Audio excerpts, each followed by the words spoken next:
Okay, good morning, everyone, and welcome to our Tuesday, September 19th meeting. It's the final meeting of the summer for HBM. Hate to say that, but this is it. So this is a hybrid meeting, so we do have people online as well as people in the audience.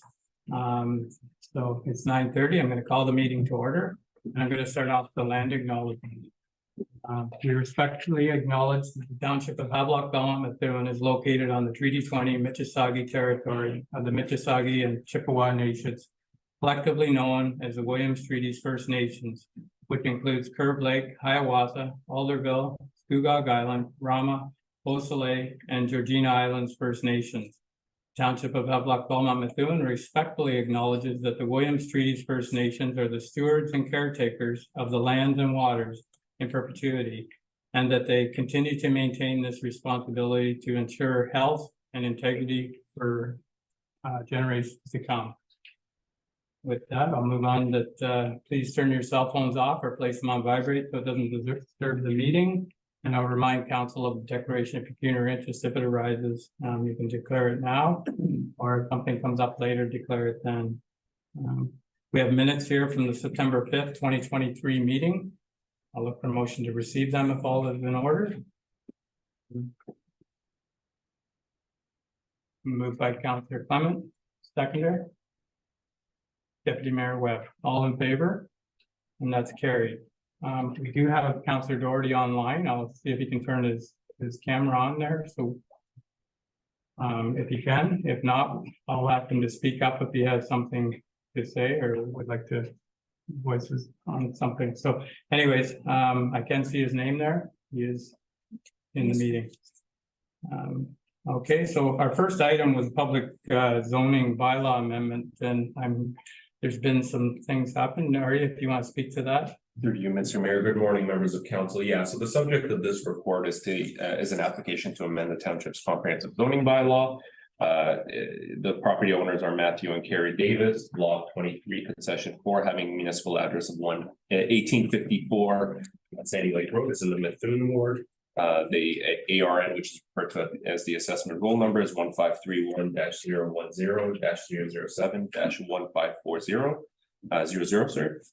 And the purpose and effect of this report is to present for the requisite approval of council to amend the township's comprehensive zoning bylaw to permit the uses outlined in the rural zone. Now, it was brought to our attention that the notice of circulation did have an error in it. Therefore, we have asked that this be deferred for a future council session, preferably the October meeting, in order to deem the application complete. My recommendation remains unaltered. It's the application still constitutes good planning. We have had no comments in opposition, and so the analysis would stay the same. So we didn't go into the public meeting for that, but you pretty well went over the application. So, so the motion today would be to defer the application to the October meeting. So, just for clarification, what was omitted from the date? I think is the date wrong or something like that. Yeah, but for circulation, the date was wrong, so that's why it had to be moved to that's already on there. So if somebody wants to move that we defer. Okay, moved by Councillor Clement, seconder. Councillor Flagler. All in favor? And that's carried. Okay, our next item on the agenda is committee of adjustment. So I'll let the motion to put Deputy Mayor Deputy Mayor Webb into the chair. So okay, moved by Councillor Clement, seconded by seconder, Councillor Flagler. All in favor, and that's carried. Okay, take over. Thank you, Mayor Martin and members of the Committee of Adjustment. I'd like to call this public meeting to order and remind the members of the committee of the requirement to disclose any pecuniary interest and general nature thereof if the occasion arises. This public meeting is held under Section 45 of the Planning Act and its regulations, and will now have our planning consultant in the area present the minor variance reports today. I believe we have 3 today already. Chair, yes, absolutely. Application A2023 for applicant Michael Berardi and Lori Manley. Their agent is Brandon Curry.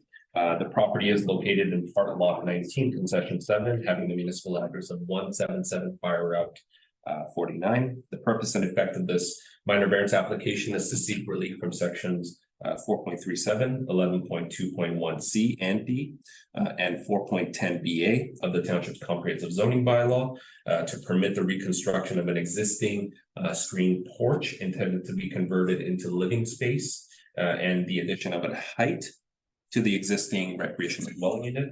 And this application will have the following effects. Number one, reducing the high watermark setback from 30 meters to 2.6 meters, reducing the minimum required front yard setback from 21.3 meters to 2.6 meters, and reducing the minimum required side yard setback from 6 meters to 4.9 meters, and permitting the increase of the efficiency as it relates to the height of the existing recreational dwelling unit. Now, the analysis in this report was complete. We did in writing receive a notification from the agent of the applicant or the applicant himself that they intend on revising the site plan. Therefore, the analysis provided in my report is not applicable at this point. So the recommendation here is to be revised to further defer.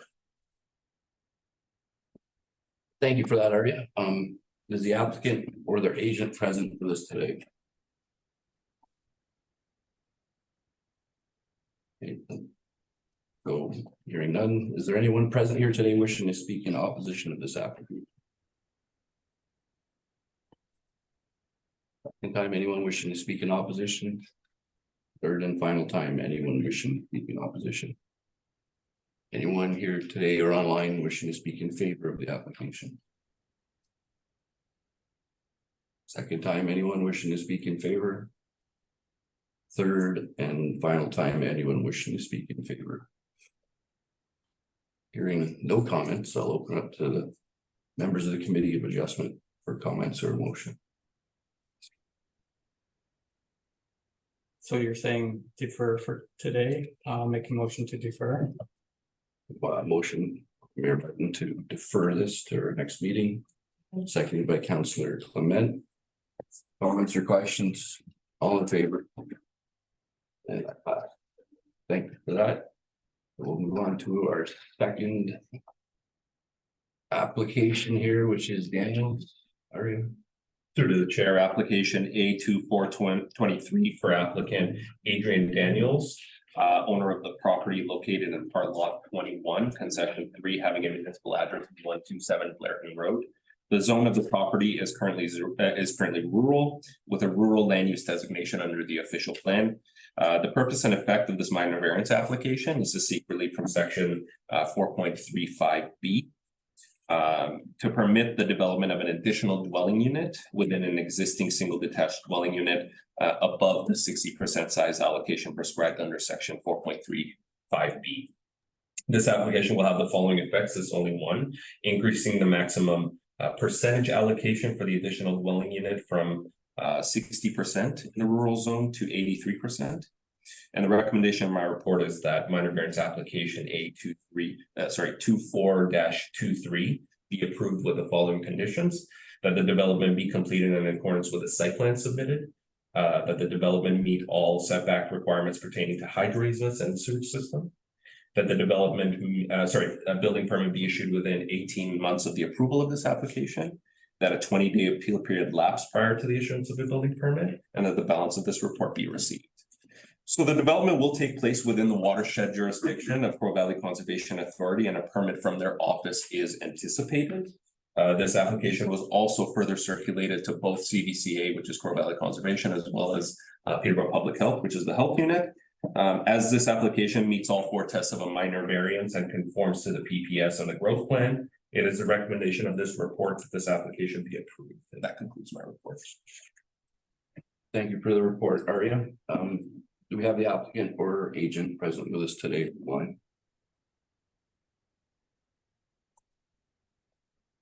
Is there anyone present here today wishing to speak in opposition of the application or online?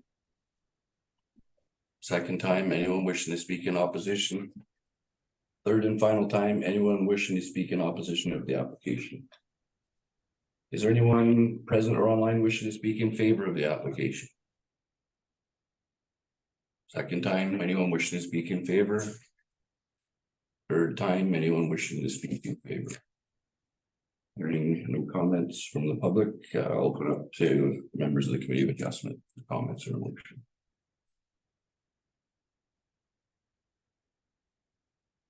Yeah, I would make a motion that application 8/24/23 be approved with the conditions provided. We have a motion, Mayor Martin, to approve the recommendation, seconded by Councillor Flagler. Comments or questions on the motion? All in favor? And that's passed. Thank you for that. We'll move on to our third and final report, which is Renshaw. Through the chair, application A2523, the property owner Adam Olrenshaw and Steve McEnross. Municipal address 26 Fire Road 82C, roll number 1531-010-007-28200. The property is located in part lot 17, concession 6. The approximate area of the property is roughly around 1.46 acres, and it is in the seasonal residential zone, bearing the official plan designation of shoreline. So the purpose of this minor variance application is to seek relief from sections 4.37 as well as 11.2.1C of the Township's comprehensive zoning bylaw to permit the lateral extension of an existing legal non-conforming dwelling unit in the form of an attached uncovered deck, as well as the development of a 10 foot by 10 foot, translates to about 100 square feet, a barrel sauna. And this application will have the following effects. It will decrease the minimum required high watermark setback from 30 meters to 11.1 meters, as well as decreasing the front yard setback from 21.3 meters to 11.1 meters. So the recommendation from my report is that minor variance application 82523 be heard. A detailed planning analysis was completed for the subject application, including a discussion regarding the four tests of a minor variance. However, on September 7th, 2023, the applicant verbally communicated to the township at roughly around 1:19 p.m. at the time, as per a phone call intending on revising the site plan. As a result, the recommendation to the Committee of Adjustment has been altered from approval to deferral, and that concludes my. Thank you for that report, Arya. I'll try and stay up to date on this one. Seeing as you're recommending a deferral, any comments or questions from members of the committee? Mayor, go ahead. No, I'll just make a motion that we defer application 8/25/23. There's a motion to defer from Mayor Martin. Do I have a seconder? Seconded by Councillor Clement. Comments or questions? All in favor? And that's passed. Thank you. Thank you very much for the reports, Arya. I'll now take a motion to adjourn the public meeting and return to the regular council meeting. Moved by Councillor Clement, seconded by Councillor Flagler. All in favor? Okay, all right then. So with that, we have some planning reports here. So Arya, you're back in the chair for a lot additions. Go ahead. Thank you, Mr. Mayor, members of council. The subject of this application is an addition to a lot application B38-23, part lot 30, plan R278, part 1, concession 10. It's in the Methuen ward. The municipal address is 129 Shady Lane, and the assessment roll number is 1531-010-007-66601. And the purpose of this report is to obtain recommendation of council to be submitted to the Peterborough County Land Division regarding this consent application. And my recommendation is that council advise Peterborough County Land Division that the township endorses the application with the following conditions: that a merger agreement be obtained, as well as the zoning of the severed lot with satisfaction of the township. As well as the balance of this report be received. So just a little bit of background information pertaining to this application. The subject property is currently located in the northwestern portion of Jack Lake, as indicated by the attached application. Both retained and severed parcels are currently occupied by a single detached dwelling unit, each on a seasonal basis. This application now before the council's consideration was filed with Peterborough County Land Division in April of 2023. And was subject of a preliminary severance review. which was completed in December of 2022. So the owner is Robert James Foran. The authorized agent is Scott Coons. The property description is part lot 30, concession 10 in the Methuen ward, and the owners of the benefiting parcel are Len James Coons. And the property description is part lot 30, concession 10. Any previous severance applications, it was determined that the retained lot had been subject of 2 severance applications in 2004 as well as 2005. As proposed, the consent application is for a lot addition. As indicated by the subject application, no development is currently being proposed on the severed lot. And therefore, we kind of go into the analysis in the report. First being the township's official plan. The subject lands are both in the shoreline designation in the township's official plan. And in the shoreline designation, it states that the proposed use of the lot should represent compatibility with adjacent land uses. The proposed lot addition shows compatibility with neighboring uses along Shady Lane.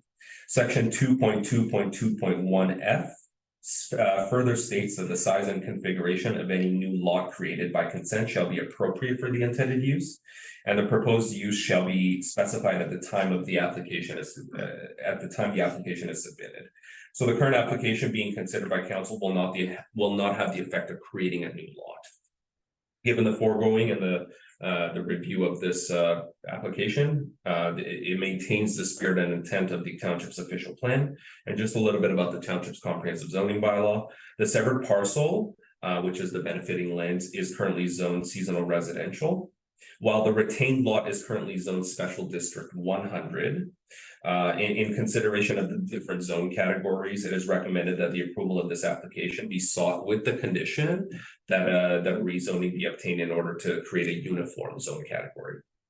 So residential uses are contemplated in both the seasonal residential and SD, which is special district 100 zones. Further, upon conducting an aerial analysis using the county's GIS system, it was determined that the severed parcel is currently undersized in accordance with the regulations of the SR zone. Therefore, the approval of this application would have the added benefit of increasing the acreage of the severed lot and bringing it into further conformity with the zoning bylaw. Based on our review of the subject application together with the supporting material, it is the township's planning opinion that the proposed consent application conforms to the policies of the township's official plan as well as the township's comprehensive zoning bylaw. And that concludes that. Okay, thank you, Arya. We do have a recommendation here. Council thoughts, if somebody wanted to move the recommendation. So through you, Mayor Martin. So looking at the description, you're just adding piece between the two, right, Maria? Like you're just making it a complete lot. So I can't see a problem with that. I mean, it makes sense actually. 30, sir, that's absolutely correct. Yeah, okay, gotcha. So you're moving the recommendation. It could have undersized lot, and so adding more lands to it would essentially give it more acreage for Well, and it's future structure. that little spot between the two, so it makes sense to me. So yes, I'll pass the motion. Okay, moved by Councillor Clement. Do I have a seconder for the motion? The recommendation. Okay, seconded by Deputy Mayor Webb. Any questions or comments around the motion? All in favor? And that's carried.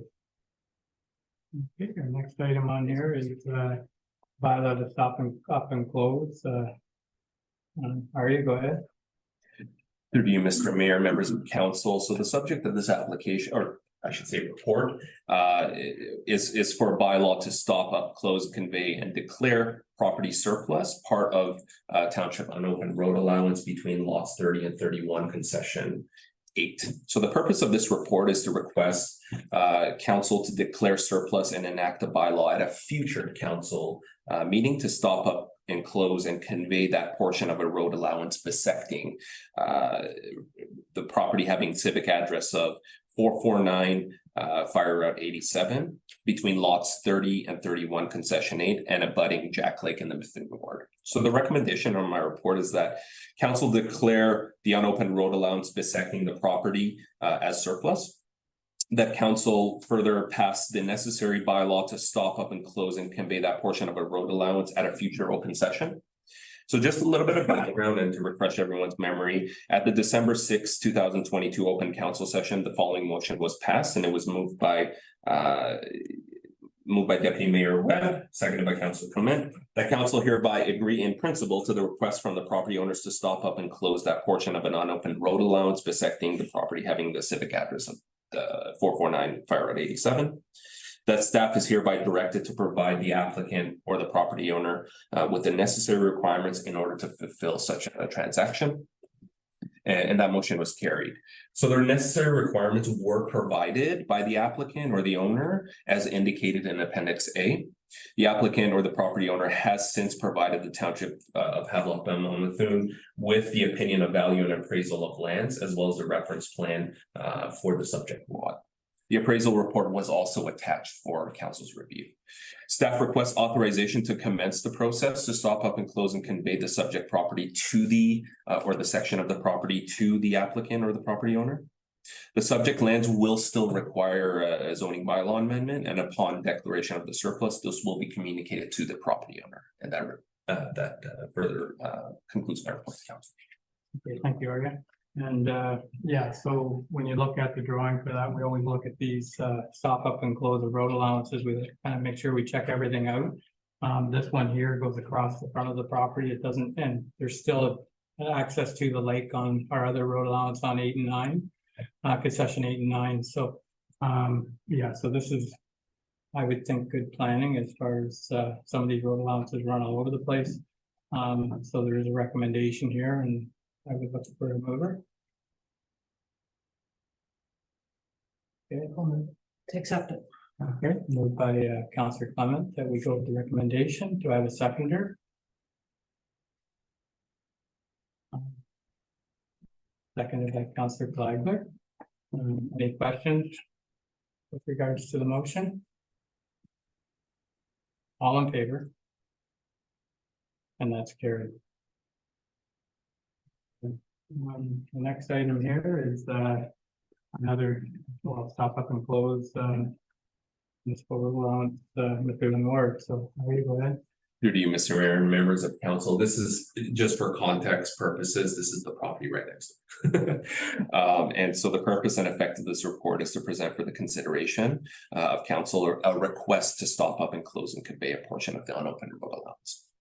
So the recommendation is that council agree either in principle to request to the request from the property owners to stop up and close and convey that portion of a unopened road allowance bisecting the property having municipal address. Now this time it's 390 Fire Road 87. It's the property right next door to the one that the previously To the east. it would be to the east. That's good. Okay. So both properties are owned by the same person. The background on this is that the municipality is in receipt of a request from Ethan and Mark Crow regarding the proposed acquisition of approximately 66 meters of unopened road allowance bisecting the property from the shoreline of Jack Lake. The property is described as concession 8, part lot 31, with municipal address of 390 Fire Road 87 in the Methuen ward. If approved, this would provide a shoreline frontage of 66 meters to the abutting lot. There is currently an existing recreational dwelling unit located directly on the unopened road allowance. This is based off of just digital imagery, as well as a sleeping cabin. Township records reflect no existing building permits for either structures. Data from the Municipal Property Assessment Corporation, however, indicates that both structures were created in 1974, which literally was the first, it may have been either before or right after our very first zoning bylaw. So just in terms of a planning analysis, the township's official plan kind of gives guidance in this regard. In general, it is the position of council that the ownership of unopened road allowances will remain with the township. However, council may at its sole discretion consider the closing and conveying of a road allowance if one or more of the following circumstances applies. A, if the shore road allowance that abuts and is directly in front of a shoreline lot where there are no matters of public interest are identified. An original road allowance or road allowance dedicated on a plan of subdivision. An original road allowance dedicated on a plan of subdivision to address topographic constraints. An original road allowance that bisects a property proposed on a plan of subdivision as well. And the final one is where the municipality has negotiated an exchange of land with the property owner to provide more suitable road access. So the closing and conveying of the unopened road allowance meets the above tests, as it is the township's planning opinion that the shore allowance not only abuts and is directly in front of a shoreline lot, it also does not presently serve any form of public interest, as the property is actually on a peninsula. So it would never form, planning opinion, it would never form part of the road network of the township. Therefore, the unopened road allowance would be eligible based on the above policies. Furthermore, the road allowance is currently not being used for recreational purposes by any trail association or lake club. Section 3.3.4.6 of the township's official plan also indicates that unopened road allowances provide public access to lakes within the township. Council will only consider applications for the closure of the unopened road allowance if, number one, the road allowance leading to the lake is incapable of contributing to public access. Number two, the closure will not result in the denial of access for any property owner. Number three, the application includes a written agreement from all property owners, abutting property owners, stating how the closed road allowance will be conveyed and that the land to be conveyed at its market value.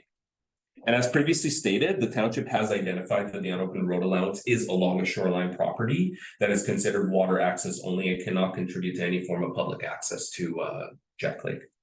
Furthermore, the road allowance is also in a location which is highly unlikely to form any useful function for the township's roadway network. The closing and the conveyance will neither result in the denial of lake access to any property owners or ratepayers. Therefore, it's the township's planning opinion that the closing and conveying of the unopened road allowance maintains conformity with the official plan. Just a little bit about the zoning bylaw, because that is critical as well. The closing and conveying of the unopened road allowance will create essentially a net improvement to the subject parcel. For one, the existing structures appear to be located directly on the unopened road allowance with no presence of any encroachment agreement. Currently, these structures would be considered legal non-conforming, and therefore the purchase of the portion of the unopened road allowance would bring these structures into further conformity with the zoning plan. And secondly, as the majority of the subject lot is currently situated behind the unopened road allowance, it is considered partially backlotted, which is strictly discouraged across the county of Peterborough. And the stopping and closing and conveying of the unopened road allowance would remove the backlotting effect on this parcel. So therefore, in conclusion, as it currently exists, the remaining segment of the unopened road allowance serves no future benefit to the township, and therefore it would be appropriate for council to approve the conveying, the stopping, closing, and conveying of the unopened road allowance. And that concludes my. Thank you, Arya. So, so this recommendation is in principle. I imagine there's still some things to look at here as part before it was finalized. This is just getting it on the table, is the way I understand it. It fits right in and cleans things up because, like you say, nobody's ever going to put a road on there, and it right now the lot's broken half. So, so I understand why you're recommending this, but I just, with them buildings on the road allowance, that will be something I'm sure you'll look at as you look further into this. Okay, so just a question: does the road allowance run to the water? Through you, Mr. Mayor. Yes, it does. So it's actually on a peninsula. It's an odd shape in the sense that both sides actually lead to water. But I believe if we look at the aerial mapping, it's literally just that portion that is the water. And there are other areas of the fire route behind these properties that also lead to other accesses off Jack Lake. yeah, if you look at the last picture, concession 8 and 9, runs right to the water. That's the one that there could be access to the lake. This one here, it's just the frontage on it. It's kind of like the M&R properties that we sell or people are purchasing, because there's right now anybody could camp on their front lawn, basically. It's a road allowance, or not camp. We don't allow camping, but I mean, they could use it, or they could put up their lawn chairs and sit right in front of their cottage. So To you, where's the closest water access then? to the left of the lot beside it. If you put that last picture up, from the last application. So yeah, so that allowance, the road allowance to the left there off of see the road allowance concessions 8 and 9, that runs to the lake. this other one runs across their frontage. So basically, this latest one we're looking at, they have a little piece of property in front of the road allowance on the lake. And they have their property behind the road allowance, so theoretically, people could set up their lawn chairs and sit in front of their cottage if they like. But it's one of those things, the way these roads were, the way they ran them years ago. It doesn't always make sense. But there's no access, even there, the one lot before it, there is access to the lake. This one here, they own the property in front of it, so it doesn't really run to the lake other than to one side there. Do you, I understand that it's just, we're entering a slippery slope here in terms of there's a lot of places in this municipality that we could do this with. So do we want to open that door?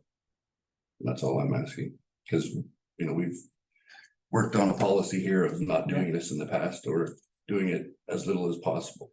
And it seems like lately, any place that, you know, any place that seems to want one, we're letting this go. So are we gonna change the policy or, because I'm a little bit confused then, so. Yeah, it fits in the policy. The policy, if you read the policy again, there are you around what we created years ago, because we have got caught up in these things, but this one does fit in the policy that we created.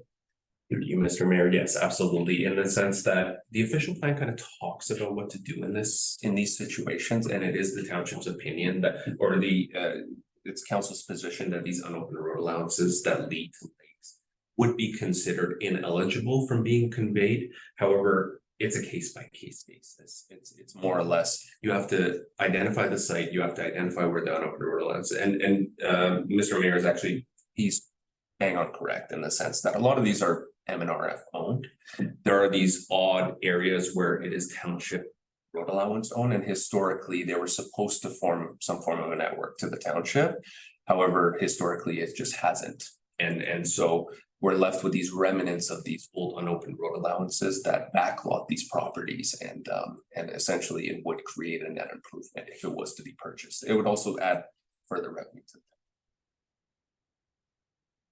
the So Thank you for that. As I said, we had a policy here. To me, the policy is different. We're picking and choosing which, you know, as you said, some of them aren't going to fall into it, or it's going to be a council decision. So I would rather, you know, not paint it with a wide brush here, but be fair to everybody, right? So I'll just leave it at that and we'll have a vote.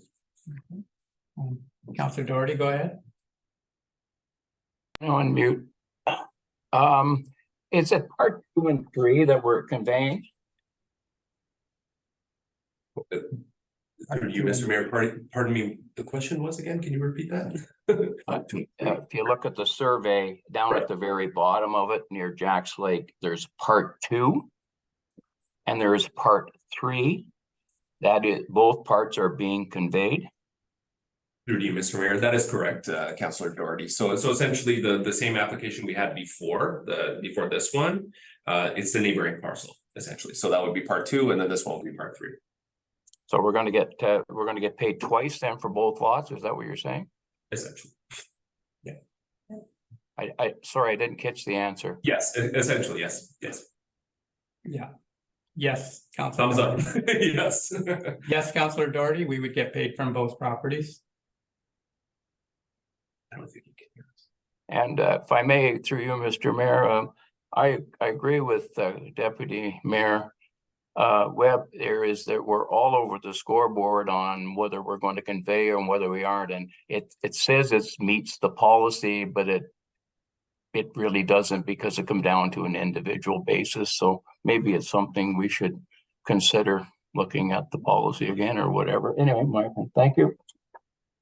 Okay, so there is a recommendation, but if somebody has another motion that they would like to, now's the time. So we have, if somebody wants to move the recommendation, and we'll see where it goes. So through you, Mayor Martin. So area, you can't put a road on here. This is a chance for us to gain money on both sides. We could probably grandfather those buildings because they were in 1974. And if we're gonna clean up past things, then at this point, I think this one we should approve. Through you, Mr. Mayor, we can also look at the policy and what our neighboring municipalities are doing and revise the policy to have more of a straightforward process. Right, that's why it's almost on a case by case basis. Okay, Deputy Mayor Webb. I don't think this is a matter of. I don't think it's a money matter in terms of the amount of dollars the township's gonna collect is gonna make any difference. And once again, I'll state that, as I said, I think we're picking winners and losers here. And we're opening the doors to a lot more of these applications or people in the past that have applied for them that we've denied. So, you know, that's the way I'm looking at it. I think it'd be better if we maybe had another look at this or maybe found another way to do it, but I'll just leave it at that. Okay, so the one problem we have here now is the previous application, we've said that we'll close that road. So there is no access for this property. Nobody can get to it anyways without going across their property to get to this road now. Because the previous application, we stop up and close from the road allowance at concession 8 and 9. This is like, it totally fits into our plan that we had before, because like I say, we have got burned on this before, so we're always very careful on closing these road allowances. Some road allowances will never be used, you know, and this is one of them that it cannot be used. It's there will be no, as you said, road network to this property. Now, if it was to close concession 8 and 9, we wouldn't even bring it to the table because that leads directly to the lake, and that would be causing more problems. So for today, we can make a motion to deny this application, or we can go with the recommendation that we agree in principle. So there's two choices, one or the other. Somebody's got to make a motion. Councillor Doherty, go ahead. Through you, Mr. Mayor. Well, you mentioned back in December, we did the stop-up order. At that time, did we know exactly what was going to be happening to area? Maybe Eric could speak to that. Thank you, Mr. Mayor. That's correct, Councillor Doherty. So essentially, that was for the previous property. This is pertaining to the one right next door.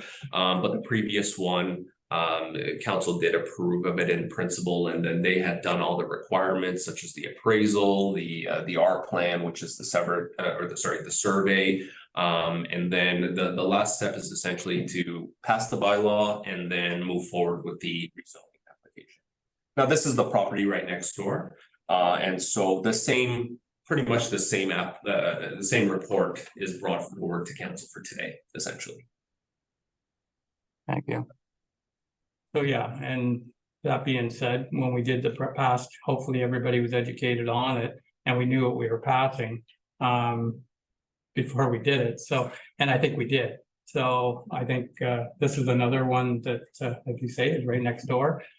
Because of the previous one, even more than ever, this one is a useless road allowance that would just clean things up. So, but like I said, council has the choice here. You can deny or move the recommendation. So I'm going to look for a motion here, one way or the other. Through you, Mayor, I still think I like the idea of cleaning this up. I mean, it's one by one, case by case. Going forward, maybe somewhere down the line area, you could give us a list of how many of these are the township involved with? How many have we got to go to look at? But at this point, I mean, could we not? I'd like to see this passed. So you're moving the recommendation. Okay, I'll see if there's a seconder here. Does anybody want to second the recommendation? Being none, defeated. I need a motion to deny this application. Moved by Deputy Mayor Webb that we deny this application. Seconder? Councillor Doherty, all in favor? Actually, hold on. Comment. Moving through this pretty quick. I'd like to make a motion to defer and possibly have already worked with the applicants. Well, that's what the I'd like to motion make a was. motion. Nobody just threw out a motion to. No, but the thing was to agree in principle. I know, or but to- you made a motion to deny it. That's not what I said. Okay, you want to defer? Defer it. Okay, there you go. Okay, so make the motion to defer. I just did. Okay, so we had a seconder to the previous motion. Do you want to second that motion, Counselor Doherty? Seconded by Counselor Doherty, that we defer. Okay, all in favor? That's carried. All right then, so thank you, that's the end of your reports, Arya. Okay, our next item here is the delegation, so we have a delegation from Flow Point with regards to a water filling station. Welcome. Good morning, Good morning. Mayor and councilors, for the opportunity to come to help me this morning to discuss opportunity for your community. I'm taking, I just want to double check that I have the right. Yeah. How to move, oh, there we go, okay. I've got the buttons correct. Nope. There we go. So good morning. My name is Chris Montgomery. I'm with Flow Point Environmental Systems. I was here previously to talk to some of the members of council. Oh, sorry. Yeah. Just a second, we got a problem here with the, Not a problem. thank you. Go ahead. I've got an opportunity where members of your community have expressed interest in having the ability to receive and fill water bottles throughout the town and water jugs, so a jug supply. And we've presented what we think would be a great solution for the community. So I'll just quickly move through it. I have a bit of a presentation here on that opportunity. So first off, Flow Point Systems themselves, we are a Canadian-based company out of Alberta with representation by myself here in Ontario.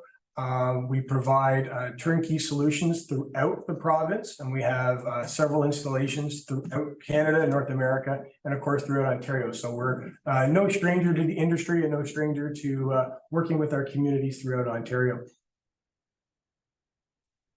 There's just another reference point right there of all the installations we currently have going on throughout Ontario. And it doesn't have, that was updated from last year. So we've had numerous installations since then.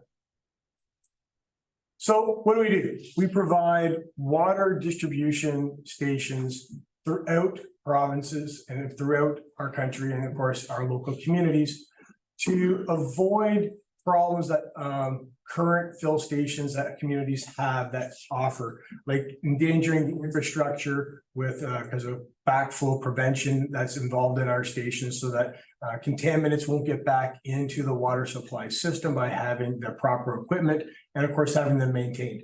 As you can see, the fire hydrant system that has been used for years throughout communities. Again, there are meters on those, but our station to the right shows you a more current station that allows operators to be able to go into it, do maintenance into it. It's addressed for weather conditions as well. Here's another a water fill station right there. That's a coin operated system that was in a community in Ontario. And of course, our updated version. There's our jug fill station right there. Better controls, better software. It has a security cover. That door that you see is open. It's insulated for the proper climate in Canada. We build equipment in Canada. We understand the conditions that we have to address. Again, with water, that's what a station would look like. That's similar to a station that we are actually building right now and having installed in the municipality of Grey Highlands. As you can see, the larger panel, that is the jug fill station. That's the door that the community would open up, put their jug in, dispense water, and be on their way. On the left-hand side, you can see a nozzle coming out. That's where you could do bulk water fill, right? So Vector trucks and other equipment the community uses that requires water, it provides that opportunity as well. So simple solutions that provide a long-term fix. That's the concept we go with. So the building comes delivered, already built, it's installed on site, and often install and startup can happen on the exact same day that it's delivered. Our company provides design and project management throughout the entire process and services and support after it's delivered.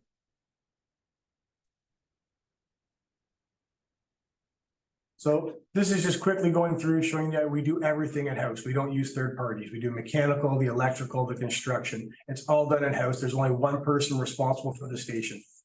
That's us, Flowpoint. We also provide our support in-house. So the opportunity, if there's any issues, you can call up a line. There's always someone available to provide technical support for the software, mechanical support if there was any issues. And of course, I'm only an hour's drive away. I can be on site the same day if you need me. Throughout the whole process, all those screens we're just showing you is that we do everything every step of the way. But let's get to it. The community is considering and wants to know is this the right project for our community? So this is what these systems offer. Security for your system. It's a revenue generating unit. It also will reduce administrative time for those who work within the community so they can spend that time working on other aspects and other projects. And there's increased accountability with a station that monitors, records all flows, and then has the ability to invoice accordingly. And we will also have something in place for one-time users so they don't have to worry about setting up an account. On the right hand is a project where Hamilton did a similar thing years ago. This is the final results. They showed increased usage of their water system when they put our system in by 25%. They saw cost reductions across the board for all sorts of other aspects related. And they also saw a return on the investment. That's just the full thing. So what I wanted to get to is, other than all the advantages this will bring to your community, I'm sure you're going to want to get to the financials. That's usually number one on the list. And I wanted to get to that right away. So we have to look at costs for installing this unit, maintaining it, versus the current cost you have for providing the same service. And what's your return on investment going to be when you consider operating costs and future upgrading of your system for your community. So here's a quick representation I put together. What you're looking at is, I know there's already been a discussion about an established project cost for something like this. Our solution is less than 1/3 of that projected cost, of that proposed budget. So we're talking about a value of approximately $70,000 for your capital project. And here's a return on investment scenario. And I hope you'll see that I was very conservative with my numbers. Considering if you had only 5 users filling up a jug fill, which is the top, it's about filling up the jug, the supply for the individual who needs like a 5-gallon jug of water to be filled up. If 5 people got 1 jug a day and you were only charging, say, $3 a jug, you're going to have revenue of like $780 a year. Chances are, during your busy season when the cottages are coming into town, you're all looking at more like the 10 to 20 users getting 1 to 4 jugs, and you can see the value associated with that. There will be a component for the truck fills as well, bulk water users who need it for construction sites, for filling large water containers like pools, cleaning the streets, things like that. As you can see, I identified if we just use 2 people getting 2 loads a day with a small load of 1,000 gallons, there you are at $10,000 a year. So here we did investment $70,000. If you use the 20 users of the jug fill, that comes to $12,000 a year. The bulk water, if you had 2 users using it, the total cost paid back in 4.65. So just shy of 5 years, the station pays for itself. We have a useful life, a conservative useful life of 10 years on these units. We still have some of these stations that have been in service for 20 years. I went with a conservative value. That means in the end, you also generate $80,000 of revenue based on the conservative usage. I can tell you, again, the conservative value of the sale point of $3. I can tell you a community very close by, of course, Peterborough Utilities, their bulk water is currently being charged at $3.25, so a rate a little bit higher. If you're charging $3, I'm sure you'll see some of that usage come here, haulers getting their water here. But the jug fill is what I think is the most important to the community, getting that supply of water. I happened to stop on the store on the way here in Norland, and I can tell you a 5-liter jug goes for $6.49. So again, $3 would be half the cost, so that dollar value could be raised based on what is council's decision. So you're gonna have a station that pays for itself and a revenue generation source. This is sort of the design of what the station would look like. You can see the jug fill on one end and the bulk water on the other. That way, of course, people can walk right up and use it. The station would come with a credit card point of sale, where you could simply come and swipe your credit card, and that makes your individual payment on the spot. That way, the administrative costs, you don't have to be doing invoicing. For bulk water haulers, the software can be set up for prepaid, where they pay their account in advance. Again, you don't have to worry about chasing people to pay their bills.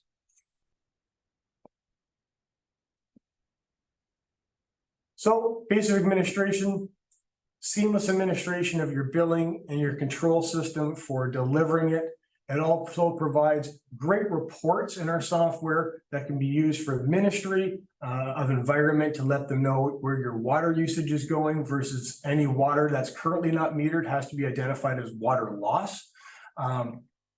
We also like to show that we can do multiple designs. We have multiple ways to address these systems. We have found throughout Ontario, a lot of people are changing over to our controls because they want to get away from coin and cash. One, that leads to people wanting to possibly damage a station to get access to that money. People also don't typically carry that anymore, so it's better for your community users.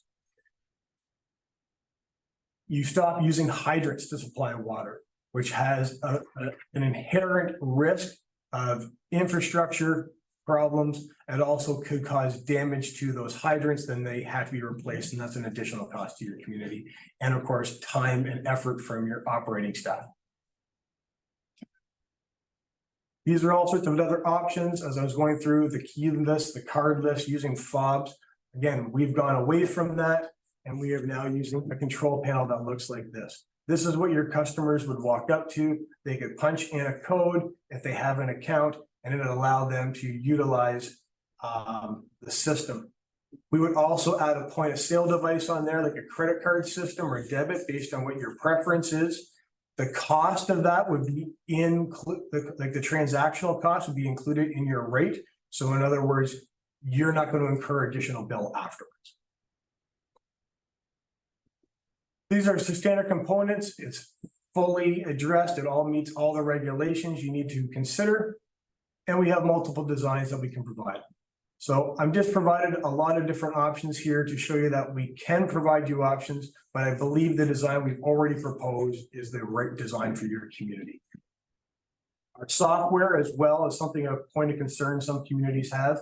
It is our software. We've built it. We maintain it, and all our servers are in Canada, so you have the right and own your information.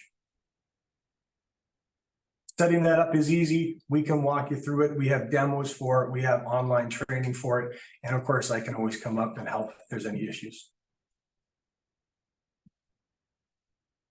Reports, billing, everything is available through our software.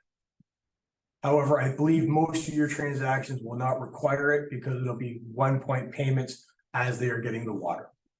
So in summary, what is this going to offer your community? What is it going to offer the people who are going to want to use this service in your community, and the people who are asking for this service in your community? It's security for your infrastructure, for the operational staff's infrastructure that they need to provide water to homes and to all the other services that require water.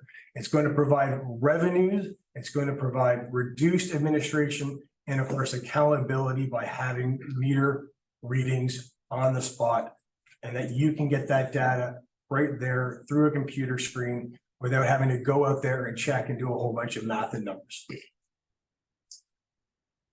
So we've gone through all the things already, determined what your needs were. The community says they would like to have a water supply station.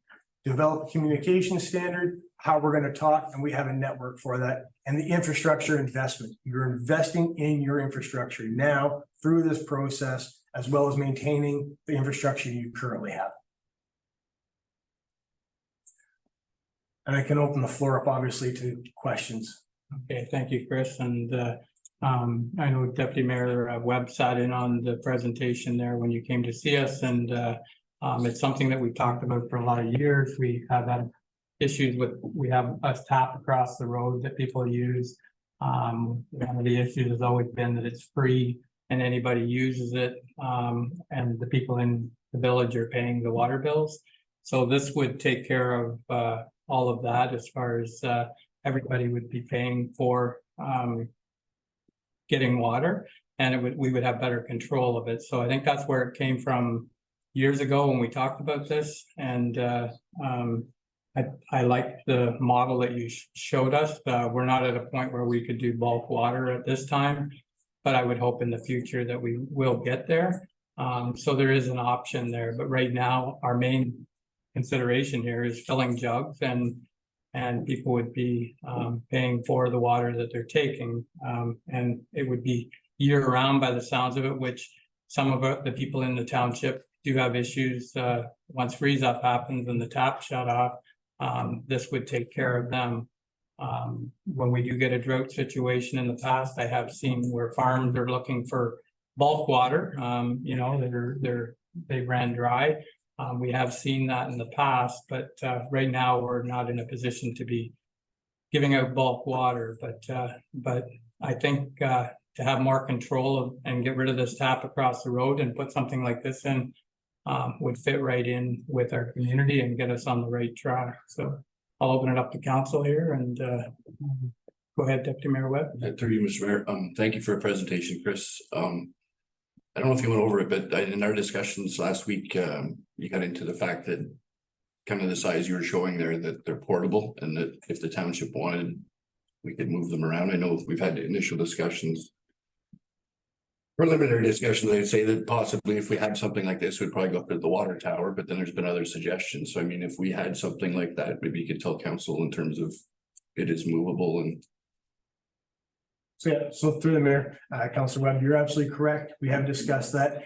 These are portable stations in terms of they're fully manufactured and tested and ready to go when they're delivered. So they're loaded onto a truck, delivered here, loaded off, put in place, and then it's just hilted, like it's just drilled into a concrete pad for structure, and then electrical and water connected to it. So if the current location you put it, say this year, were to put it in one location and then decide later it'd be better in a different location, it's as simple as disconnecting those attachments, pulling out what you've done to drill it into the concrete pad, and moving it over to the next location. So we do have many communities in Ontario. The one I like to reference is Kitchener. They have one unit that's 100% just for portable use. They put it away in a building during the winter, and seasonally they bring it out and they put it at different construction sites. So that there's construction in that in a neighborhood that's being built, the hauler trucks stay in that area. They get their water right there, they track it, and then they're not having their trucks go through the community to get to the station.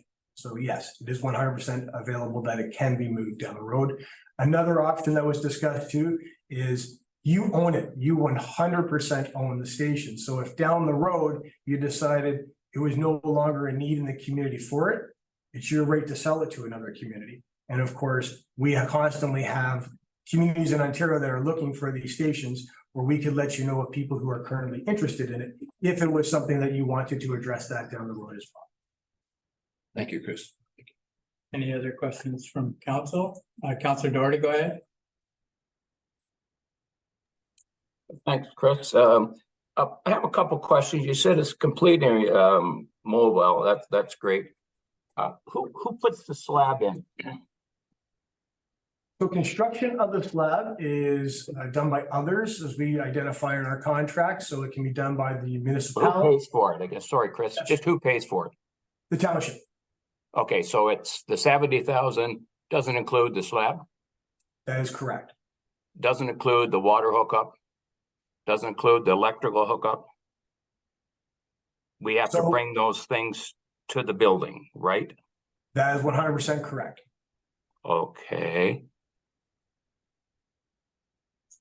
And you said we own the building and the mechanics inside it.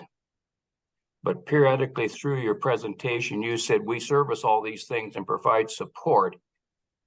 I'm guessing there may be a fee for that, but I'm not sure. Maybe I missed it in the presentation. Is there a monthly annual fee for that service, or is it part of the building costs? Just a question. Again, through the mayor, Councillor Doherty. So the building's 100% owned. The software that comes with the system has different levels of functionality that are available. There is what's called a client base, or you would have the software installed on a laptop right within the municipality.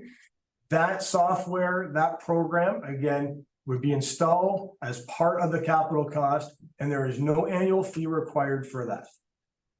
If you wanted that software to have a firmware update annually, or you wanted to do it every 5 years, a firmware update on the program is $1,000.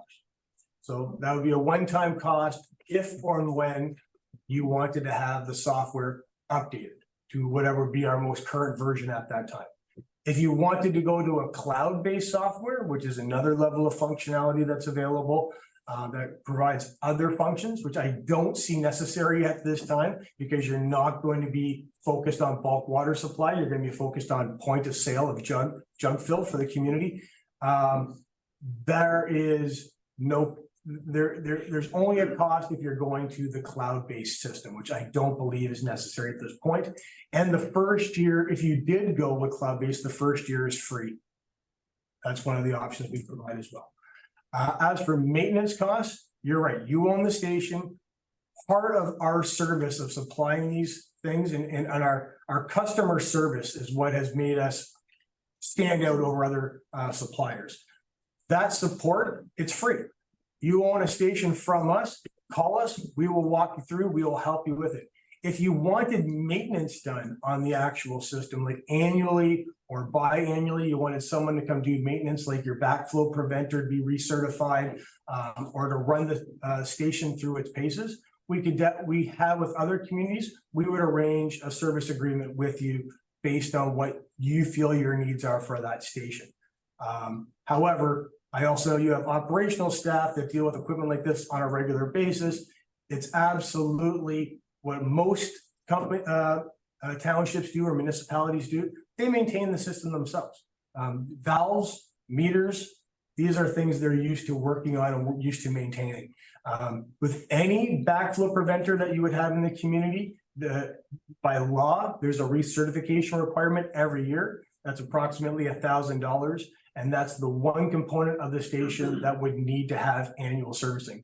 The rest of it, the only preventative maintenance is primarily of cleaning out a screen that is in there to make sure debris doesn't get into the water. But again, that has no cost to the community or from ourselves. That would be something that would be done in-house operational. Follow up, Councillor Doherty, go ahead. Through you, Mr. Mayor, is there cost for calibrating the thing?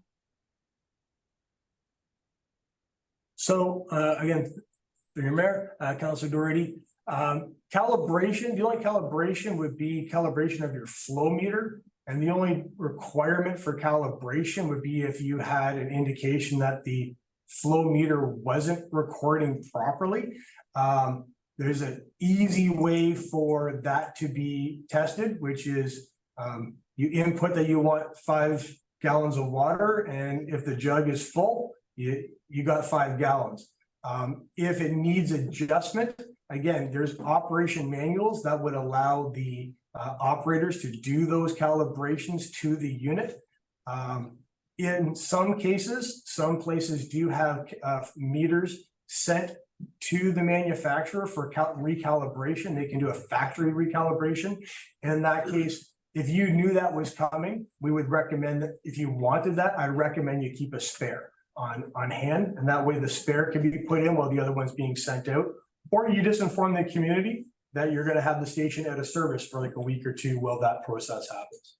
But there is it's irregular for us to see a community that has a recalibration program that they're sending out and having a cost incurred for, unless it's part of their routine to calibrate and test flow meters throughout the entire township on an annual basis. So I would have to refer to your operations staff as to what is the regular process for that.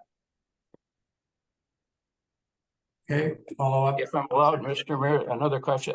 Your calculations relative to break-even point, 10 years, and the return and so on. Now that we've established that we have to put the pad in, we have to hook up the hydro, we have to do the water, we'll probably have to pave it and get things. And you mentioned something about administration. I'm not sure how much administration we do on the far side of 7 now from an administrative point of view. So I don't think we're at any cost there, but the 70,000 that we're spending, it will turn into something larger than that. So the return on this is going to be less. The other question I have, and maybe it's there. I am familiar with liters more than gallons when you talk about fill up. So how many liters of water does it take to produce a return using your 70 and the 4.65 return or whatever that you had there? How many liters will we have to pump through the system to get us there? Like 4.28. Mayor, again, sorry, through the mayor, Councillor Doherty.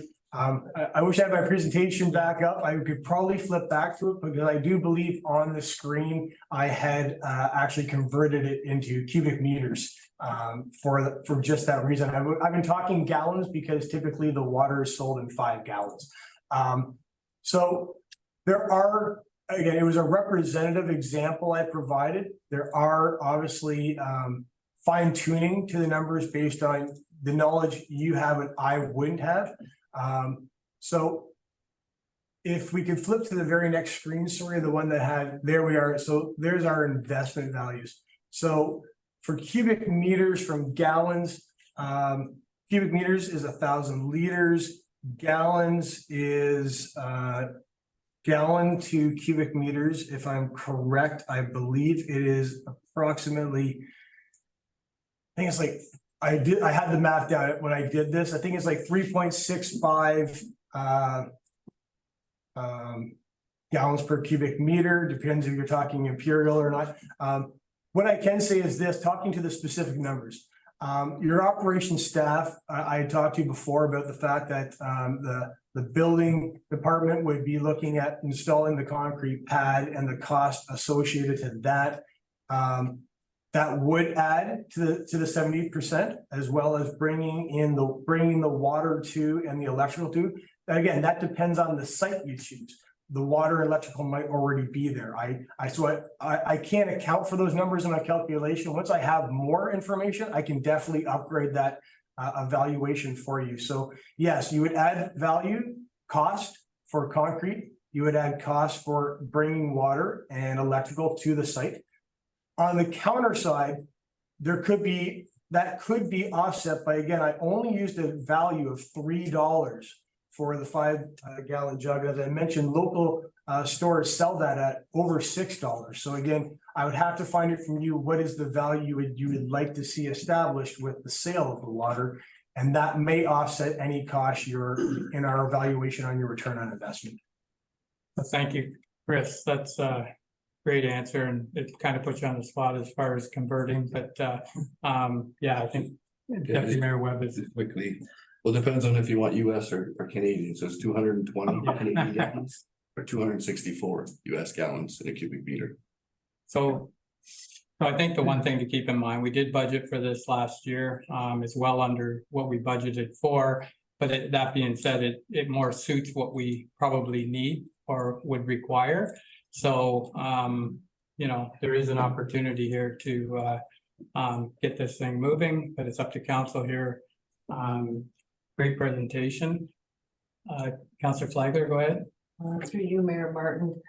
Thank you, Chris, for your presentation. That was phenomenal. I was definitely glued to everything you said. I agree with, I would like to move forward with this process, and I'm really not liking the negative comments that are being made towards you. So it's not negative. I think you're doing awesome. And I would like to move forward with your project that you've come to council for. Thank you very much. And thank you, Councillor, for those fine comments. And again, not to contradict, I don't find the comments negative. I find them excellent in terms of investigating. It gives me an opportunity to provide you more information to say, yes, can we make adjustments to those numbers? Absolutely. Are there some costs I didn't mention? Because I don't know the exact value, but no, thank you for your comments. So yeah, there will be more costs involved in the setup, and it depends where we end up putting it in the final thing. But for now, to get this thing moving, we do have a mover that we move ahead with the process. Do I have a seconder for that? Seconded by Deputy Mayor Webb. Any other questions or comments? All in favor? And that's carried. So thank you, Chris. I guess we'll work with Peter and see where we go next as far as moving ahead with this, and the other infrastructure things that will have to go along with it. So Thank you. I appreciate the opportunity to thank you for your communicate. presentation. Thank you. Thank you. All right, then. So we're going to move into staff reports for information, and we have one item here. It's Travis Toms, the billing official, with his billing department activity for August 2023. Is there any questions or comments on his report? If not, I'll take a motion to receive his report. Moved by Councillor Clement that we receive the billing official report. Seconder. Councillor Doherty seconding that. All in favor? And that's carried. Okay. So we have staff reports for follow-up action. And the first item here is wastewater treatment plant roof replacement. Peter, welcome. Good morning, Mayor Martin and members of council. First report here is regarding the wastewater treatment plant roof replacement. The purpose of the report is to obtain council's approval to award the tender for the wastewater treatment plant at 719 Old Nord Road, as well as approve the award of the additional fees associated with the tender. Okay. Council thoughts here. There is a recommendation. Deputy Mayor Webb. Go ahead. Through Mr. Mayor, just a question. We have budgeted 50,000. We're up to 62. How did we get there? Yes, through you, Mayor Martin, that the budget was an estimate for budget purposes when the tender came out. As you can see, with one of the tenders came back substantially higher than the one that staff was recommending. So it is over budget, as you can see in the report. So We do it with steel or shingles. yes, through you, Mayor Martin, it is steel, and as our chief building official has recommended, the additional costs there of having the shingles removed and snow stops installed as well. So that was a recommendation by the chief building official. Any other questions, comments? What's your thoughts here? Nothing like it? I would like a motion to move forward with Dave Full, correct? That's correct. Okay, so we have a mover for the recommendation. Is there a seconder? Seconded by Councillor Clement. Questions, comments? All in favor? And that's carried. Okay, our next item here is the connecting link. Yes, through you, Mayor Martin, to members of council. This is an annual winter maintenance agreement with the contractor. The purpose is to seek council approval to enter into a contract with MCon Services for the winter maintenance of the connecting link for the 2023-2024 winter season. The recommendation also states that we would also need a bylaw to authorize the mayor and clerk to enter into an agreement passed under the bylaw section of the agenda. This is one of those things that we're lucky that we own the connecting link and we get to pay for snow plowing, where a lot of municipalities around us don't pay for Highway 7 maintenance. That being said, I kind of wondered if they would be here. They used to come at one time, but the one question I have is the standard of care between Norwood and here. And I don't want to put you on the spot today, but I think we're gonna have a meeting with MTO. I think at that time we need to find out why there's a difference of a standard between, say, from Drains Road to Havelock compared to the other side. They have a, you know, they leave our passing lanes full of snow until the end of the storm. Totally unacceptable, and I guess that's a question for MTO when they come to see if we can get that stepped up. Go Yes, ahead. through you, Mayor Martin, just to confirm for council, MTO will be coming to council at a meeting in the fall, and they will provide an explanation on that question. Okay, good, thank you. All right then, so the recommendation here is that we approve it. It isn't as big of an increase as I've seen in other years, so it's council's thoughts. Somebody want to move the recommendation? Moved by Councillor Clement. Do you have a seconder? Seconded by Deputy Mayor Webb. Any questions? All in favor? Oh, I sorry. just have Sorry. a question. Not through you, Mayor Martin. So, but we're accepting the contract, Yeah. right? But are our concerns gonna be in there about Highway 7? Yeah, when they come to meet with us in, Okay, okay? Yeah. All right then. So all in favor of the motion? And that's carried. Thank you. Okay, next item here is storm cleanup funds. Yes, through you, Mayor Martin, to the members of council. This is, the purpose of the report is to obtain council's approval to reallocate funds, for continued cleanup from the Duraco storm, back in May of last year. It's up to council's discretion. We do have some regular maintained roads that do need some cleanup still. But the reallocation of some money that was received would go greatly there and also help in some of our limited maintenance roads as well. Yeah, so the one item I've seen in there as far as brush, I think it's kind of past the point for brush right now. I think a lot of that's been taken care of as far as to open up our transfer stations for storm cleanup because like I say, most of the brush we seen at the end of last year was green still, so it obviously wasn't from May. But our roads such as the one that I've seen is Devil's 4 Mile. There's still a lot of cleanup along the side of that needs to be taken care of, along with some of our other public roads that still have some debris in the ditches that we're responsible to get rid of. We did say last year that it would take some time to get this cleaned up, and I think we're all in the same boat around us. So that's why we put that money into the reserve for to help with the cleanup. That was money we received from Minister of Natural Resources at the end of last year. That being said, there is a recommendation here that Peter would be allowed to access it to take care of some of the debris that's still there. Deputy Mayor Webb. Through you, Mr. Mayor, so what, is it just storm cleanup? Is that all we're gonna be doing? Because you referenced low maintenance roads and stuff. Are we touching them up with gravel? Like what exactly are we doing here? So through you, Mayor Martin, to Deputy Mayor, so it is specifically towards brush, like wood, trees, brush that's still in the ditch lines, that it could be a safety hazard.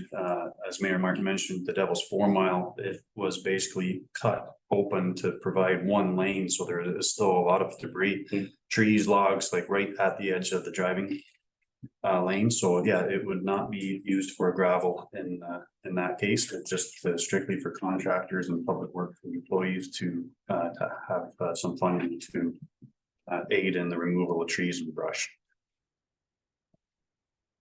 That you have funding, your department. Sorry, I got missed the end. It would provide public works, Okay. our staff, Okay. as well as That's what I contractors. thought you said. Yeah. Sorry. Yeah. Sorry, through you, Mr. Mayor. So this is 50,000, the 115, how much have we spent already? Through you, Mayor Martin, we have not spent any of the 115 that we received. Last year it was all through operating and their budget was over considerably. At the end of last year after. Okay. Great question. So moving forward, If we're left with 65,000, do we have a plan in terms of what the rest of this money is gonna go for? Or is it just gonna go back? Because what I'm hearing is the department ate that cost last year, is what you're telling me. That's, yeah, like we had already spent it when we received the grant, and this was the way we did it at budget, was so we didn't, so it would be in there so they can finish the cleanup that's still ahead of us. But are we making allocations back to that account then for this money that was taken last year? Isn't that the way it should go? No, through you, Mayor Martin, that funding that was received from the province could be used for future storm relief if necessary, or when it becomes necessary. Councillor, Martin, so Peter, how long do you expect it will take to finish the cleanup from this storm? Through you, Mayor Martin, right now, we could designate time for public works staff to start. I would have to reach out to some local contractors to see their schedule. Hopefully we could have it wrapped up by the end of this fiscal year. Before the snow comes? Hopefully the snow doesn't come. Yeah, I know. Yeah, but that would be the intent, would be to have everything cleaned up here as quick as we could before winter sets in on us. Right. so there is a recommendation here, and there will be money left, like you say, Deputy Mayor Webb, so that can be dealt with in the future if, like at budget time, I'm sure that'll come back, but, the idea last year was that, if there's any other further storms, we would be prepared. Just for clarification, the money in the grant was for future storms? No, it was to cover what we spent from last year, like it was all the costs that we had from the storm last year. But there was still a lot of work left that after we received the grant, there was still a lot of work for cleanup still that hasn't been done yet. So we thought we would keep it there to use it, so we don't have to tax for it. Thank you for the clarification. So do I have, does anybody want to make a recommendation? Moved by Councillor Clement. Do I have a seconder? Seconded by Councillor Flagler. All in favor? And that's carried. Okay, thank you, Peter. Thank you. Okay, the next item here is Josh, Supervisor of Parks, with regards to the upcoming Lions Fish Fry. Welcome, Josh. Right. So this is with regards to building and having somebody at the building for this event, in case anything is wrong. But So, the Lions Fish Fry is slated to come up here on the 23rd. They're asking for access for 7.5 hours. We have them fill out the request form for an event to be held on municipal property. They've done so.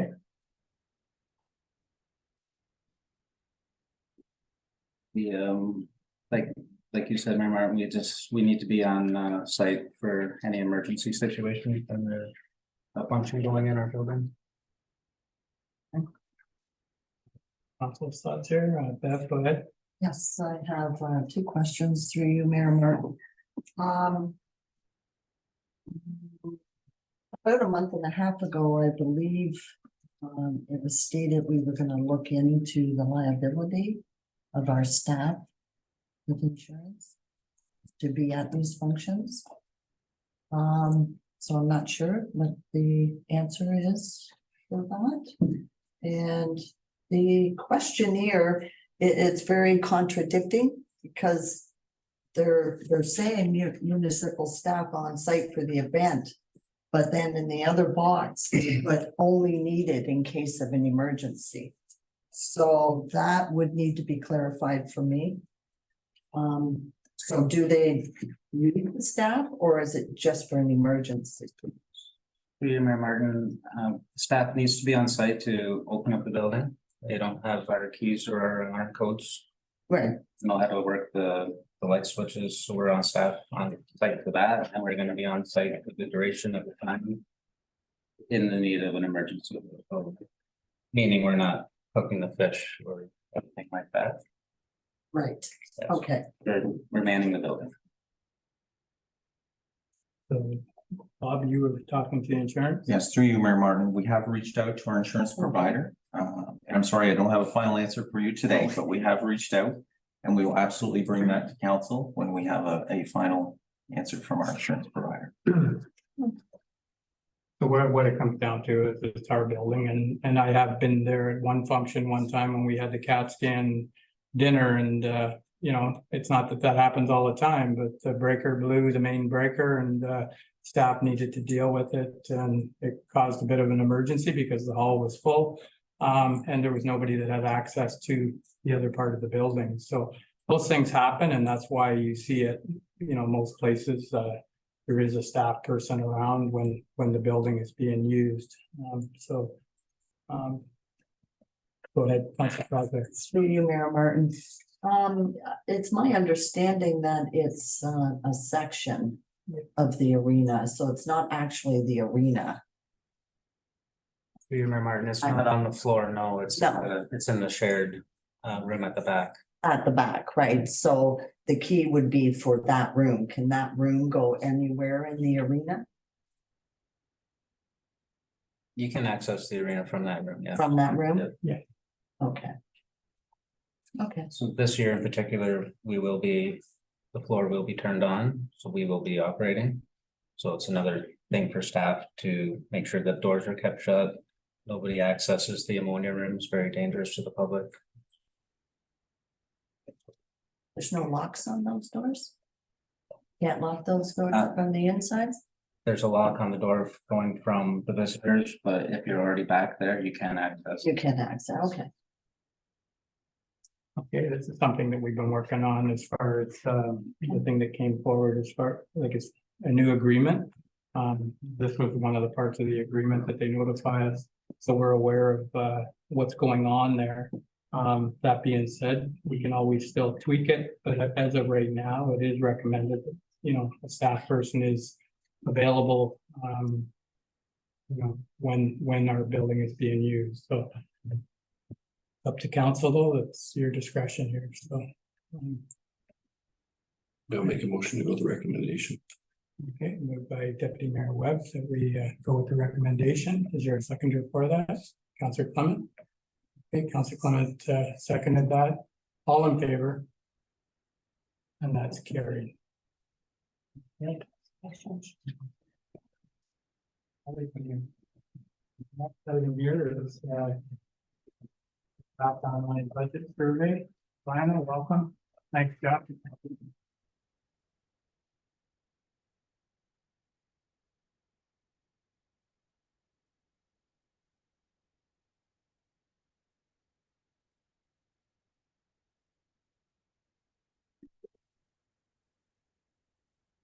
Go ahead. Through you, Chair, this is the revised survey after the judgments were made for our last council meeting. As the report indicates, any changes are noted on the revised survey with strike throughs as far as deletions. And there's one change made during the last council meeting, which was included in the report. Okay, so some of the questions last time were about shortening it up and being more direct, and I think I like the red there. It makes it a little easier to see, and I think there's a lot of changes to it, so. Deputy Mayor Webb. Mr. Mayor, I just went through it quick there, but are we done with 6 questions or? Have the exact number of questions? To share, I don't have the exact number, but everything that isn't stroked through or strike through is still on it, so it's been decreased significantly. I appreciate the question there, Lionel, about the sorry, jumping around here.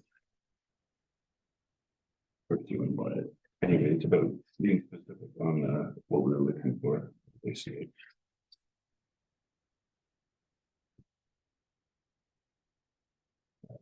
So there's somewhere.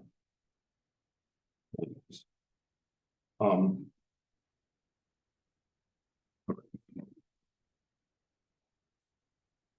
anybody else have any questions?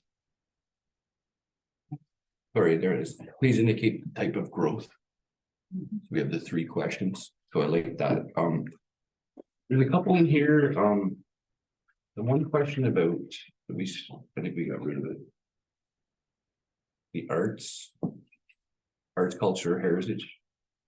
So I'm kind of fine with striking that question, but I mean. I'm wondering, seeing that we're putting this out, we quite often here as council dealing with a number of issues. One issue for a long time has been the town hall. So I was just wondering if possibly we could throw that question on here to maybe gauge some of. You know, in terms of the arts and culture heritage, to me, it's kind of general, but I mean, in terms of that art, culture, heritage. One thing we probably will be dealing with here before too long will be the town hall and what. The ratepayers want to do with it in terms of fixing it up, or if they do want to fix it up, so. I'd like to maybe see a question, something like that on there. I'm just saying, because we're gonna move into that here in the next 6 months to a year, I believe, Bob, we're discussing that, so why, you know, this is an opportunity, I think, for us to get us. Through you, Mayor Martin, we will absolutely be discussing that item, second meeting in October. Let Architect will be coming to council, and that will be one of the items that we will be discussing that day. And there will be a question to council regarding what would we like to do with that building going forward.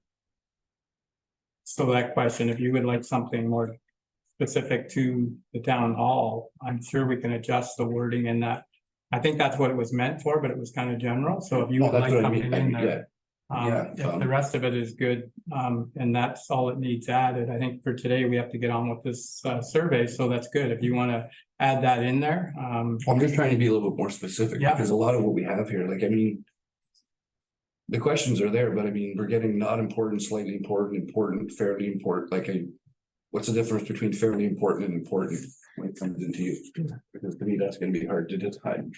And I would say important is more important than fairly important in terms of. But So, I'm just trying to step on this now before we get this back and we have to go and do it again, because I'm worried that what we're gonna come back with here in terms of information isn't gonna be what we're looking for. Or specific enough. yeah, so is there a way of proceeding with this, and changing that line there, Bob? Can you word that, so it sounds more specific, by putting that back in, but, it would be good if we could proceed today with this, so what's your thoughts there on, for part of the motion? Through you, Mayor Martin, we could narrow it down. It's important or not important. You can just be blunt if you want with the town hall, but. I mean, versus fairly important or slightly important. I think even with a question like I'd like to know the real answer. So to me, I would just say, you know, whether the township is contemplating, whatever, considering. Fixing up the town hall. Are you in favor of this in terms of, you know, providing the money? B, I'm not in favor, you know, like I said, it could be very simple that way in terms of. Explaining too, that there's obviously gonna be a cost to it, maybe in the question, right? Like, so you could get a yes or no, and we could kind of gauge off that. Of course, it'll probably come back 50-50, but maybe not, maybe we'll get lucky once and it won't, right? So. Councilor Doherty, you have a question?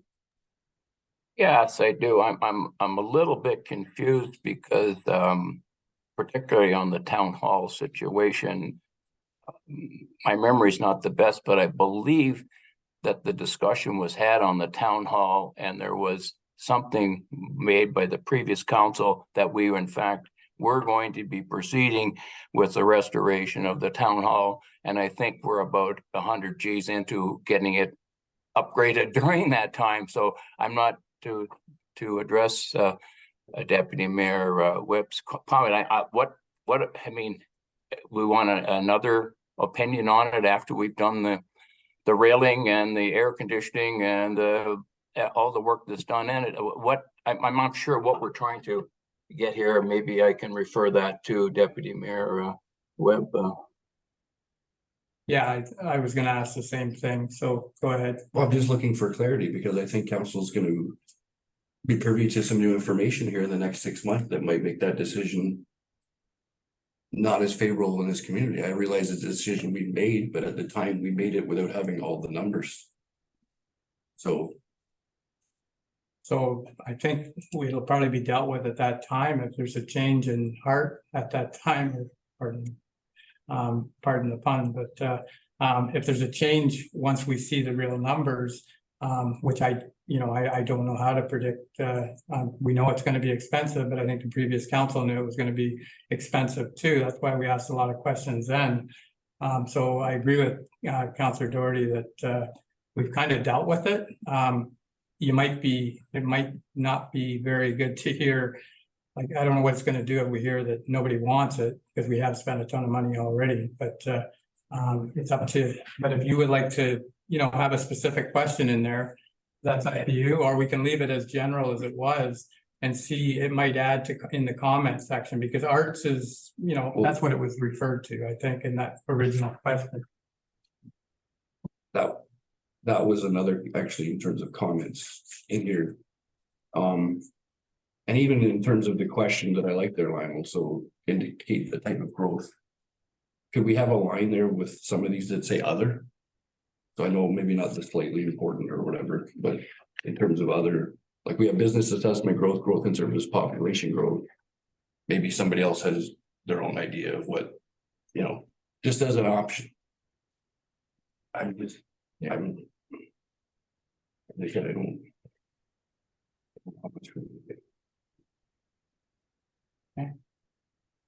So you do see other on a lot of questionnaires for comments, it might cloud it up, but it might help in some of the things there. So do you see a problem with that, Lionel, adding that? Through you, Chair, no, I don't. No, just for clarification through you, is adding the other specifically to the growth question? Yeah, I had it there, but I mean, I'm just looking for. Do the other questions have room for comments? I guess. Parking bylaw enforcement. I don't know. Through Chair, most do not have an area for like specific questions for additional comments or other, that can be added. I'm just, the way I'm looking at it is in terms of whatever department it is, we'll use parking bylaw enforcement. They're gonna give us an answer, so say it says. Well, this tells their importance, but I mean, in terms of a satisfaction level of the service they're getting too, right? So I mean, is there stuff they were missing, so. They could say whatever, I like your parking bylaw enforcement, but maybe you guys could try X, Y, or Z here to. I don't see any place for that here. Okay, so. Councillor Flagler, go ahead. And Through then, you, Mayor Martin. Lionel, this is just a question, but when I read it, I'm questioning what it means.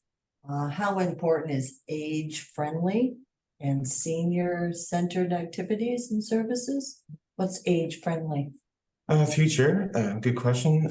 It's just an indication of the services or infrastructure we have that would make it easier for older people to move around, for them to access services. So it's kind of like an overarching term for things that take into account any sort of challenges people of a certain age would encounter.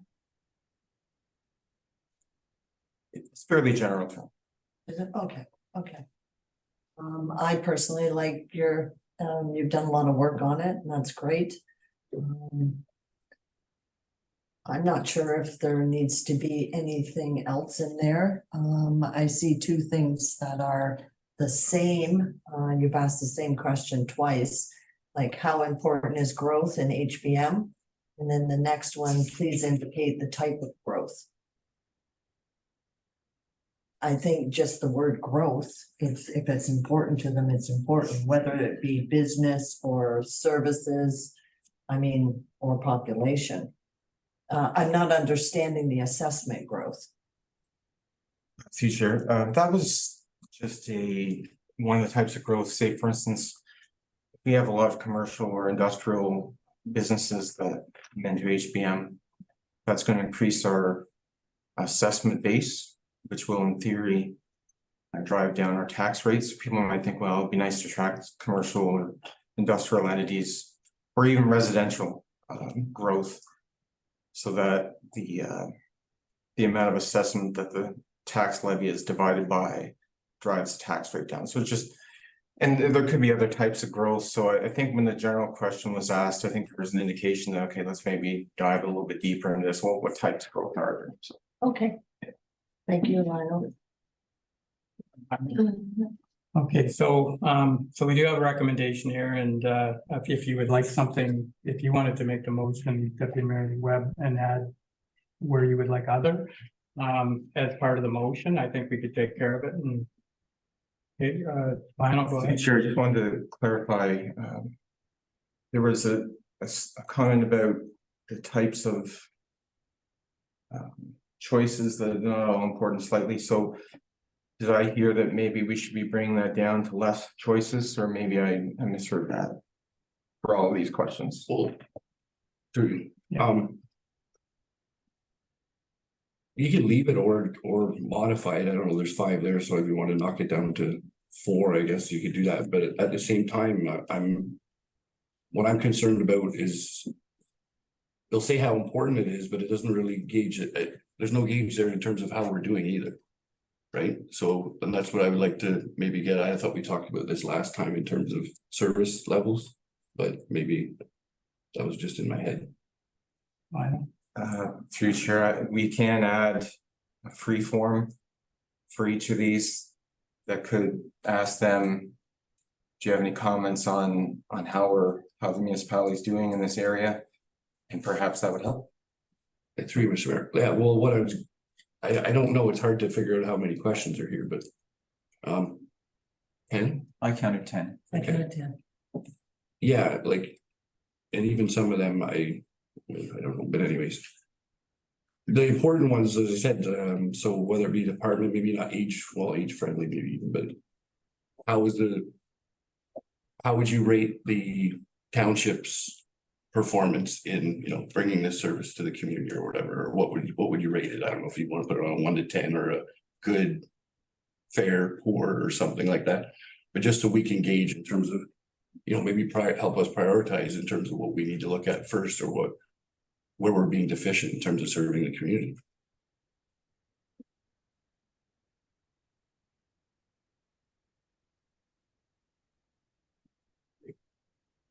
Okay. When does this have to go out? And Lionel, when's you want to get it out soon for budget discussions, right? Future on our budget schedule, I think it has September 29th. I could be wrong with that, but you're right, as soon as possible so we can work on these. So is there a way of getting this passed today and just add, you've taken some notes here, you've done everything that we asked at the last meeting to get this thing moving and get it to the next step. Have you heard enough, and do you think we could get through it here today and just add those things that you want? Yeah, no, by all means. I'm only counting 7 questions, by the way, but I could be wrong. I think your first 3 questions are where they live and stuff. Right, I counted those. Yeah, okay. That's what I'm getting at. Yeah. We're only really asking 7 questions here. Yes. Okay. I'm just here. Through you, Mayor Martin, to further with Hart. How important are customer service? Is that and communication services? Is that about the Havelock office here? Like that? Future, yeah, absolutely. It could be. Does it say HBM then, so people are understanding that it's about us, not about, Foodland customer service and communications down at the rural link or something. I think that would help, and you can just put positive, negative. Just play with that. Okay, Oh, so. All right then, so with the changes that thank have you, Barney. asked for Lionel, is council comfortable with proceeding with the questionnaire? With the updates that have been suggested today?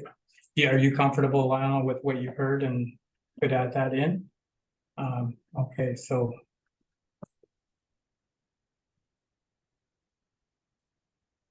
like in time for the next, to get it moving. I will do that motion, Jim, Okay. as we move forward with the parts that we've asked to be changed. Okay, and so moved with the changes that were asked or suggested, so so I think it'll look more like what, it'll be more of what council was looking for. Okay, do I have a seconder for that motion? Seconded by Deputy Mayor Webb. Any other questions or comments? All in favor? And that's carried. Okay, we have one more item under staff report with follow-up action, and then we'll maybe take a 10-minute break. The next item here is recreational properties and development of them. So Bob, I'll go to you. Yes, through you, Mayor Martin, this report recommends the development of recreational properties. And firstly, as I begin, I'd like to acknowledge and thank Arya for all of his work on this report, and I'd also like to thank Travis for his contribution to this report as well. Staff has identified 2 properties that are currently municipally owned that could potentially house recreational facilities, 739 Old Norwood Road and property on Concession Street at the corner of Concession and 7 for a dog park. Staff is recommending that 739 Old Norwood Road be identified as the property to locate ball diamonds, tennis and pickleball courts, potentially a soccer field if that is the desire of council. And also washroom facilities if council desires. And a dog park is identified at the corner of Concession and Highway 7 to be included for large dogs and small dogs. And this would be a budget item, the removal and relocation of tennis courts and pickleball courts from that location and some of the playground equipment. We would install an entrance into that space and a few parking spaces as well. So this item here comes from our 2019 Recreation Master Plan. This was what was suggested in there for this property. And there's been a little tweaking here as far as with tennis courts and dog parks and trying to make them work together. So there is an opportunity to look into this. The one thing I've always wondered is about developing some lots along. I don't know whether there's room, but I think when you get into the planning stages, because I think the one that they used in the master plan was just a general how they laid the diamonds out in it. There might be a better way of doing it, and if there was any possibility of some properties to list for sale for building lots along Mary Street or the 8th concession, that might be an opportunity to help fund this thing. That being said, from the report, it came out that this was the area to look at, and this would get it moving because it's something that we've talked about quite a while, but have been kind of hung up on, you know, getting it moving. So there is a recommendation here. What's council's thoughts? And this is a general, would give staff the opportunity to look at it. There may be some things that pop up in this once they're looking at it seriously, like as far as, you know, when you get into the measurements and what's on the ground. But this came out of the master plan and it would be a thing of getting it moving to see if it's feasible. Okay, Mayor Martin, I'd like to move that we go with the recommendation. Okay. We can go forward. Thank you, Deb. Do I have a seconder for that recommendation? That's seconded by Councillor Clement. Questions, comments? I do have one question through you, Mayor Martin. Into the existing playground at the corner of Concession 7. Is the only entrance through the old medical center? Like, would we have parking off into the dog park? So I think, Available? so I think there's something on the book somewhere that we do have access to the park for a parking lot. We did acquire something from the county that we could open up some parking spaces there if need be for future. I don't know where that's at now. Peter's here. I don't know, is that still there, Peter? Through you, Mayor Martin, we did reach out to the county through John Ward, and we do have an email regarding an entrance would be viable at the location with parking, low entrance off of Concession Street and with parking in the actual playground set. At that time, the council decision was changed, so we didn't go ahead with the entrance permit, but I do have an email stating that that would be possible, yes. Okay, it's good. Okay. So I have a mover and a seconder. If there's no other questions, I'll look for a motion. All in favor? Sorry. And that's carried. Okay, thank you. So our next items will be correspondence, and I'll look for a motion right now that we take a 10-minute recess and we can resume at 11:30. Moved by Councillor Clement, seconder Councillor Doherty. All in favor? Carried. Jerry? Everything's okay, Jerry? You can hear? Yep. Oh, good. Thank you. Thank you. Okay, I'll look for a motion that we resume the meeting. Moved by Deputy Mayor Webb, seconded by Councillor Doherty. All in favor? And that's carried.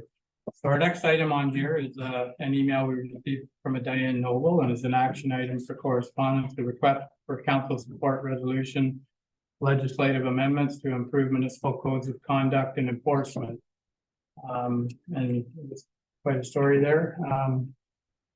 Okay, Councillor Doherty. Motion to receive. Second. Seconded by Deputy Mayor Webb. Any other questions or comments? All in favor? Carried. Okay, next items here, there was information, reports for information here. If there's anything you want pulled there, pull it now. If not, I'll take a motion to receive the balance of the correspondence.